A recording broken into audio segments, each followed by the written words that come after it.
গ্রামের এক প্রান্তে ছোট্ট একটি কুঁড়ে ঘরে বাস করতেন আব্দুল্লাহ নামের এক দরিদ্র মানুষ। সংসারে ছিল স্ত্রী খাদিজা আর একমাত্র মেয়ে মরিয়ম।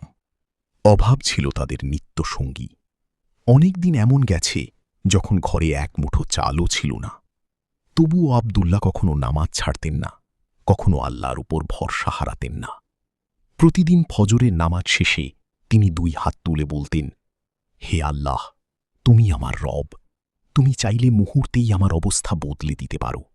আমি শুধু তোমারই উপর ভরসা করি। কঠিন পরীক্ষা। একদিন মরিয়ম অসুস্থ হয়ে পড়ল। গ্রামের হাকিম বললেন, দ্রুত ওষুধ না দিলে মেয়েটিকে বাঁচানো কঠিন হবে। কিন্তু ওষুধ কেনার মতো অর্থ আব্দুল্লাহর কাছে ছিল না। স্ত্রী কাঁদতে কাঁদতে বললেন, এখন কি হবে? আব্দুল্লাহ চোখ মুছে বললেন, আল্লাহ আছেন, তিনি অবশ্যই সাহায্য করবেন।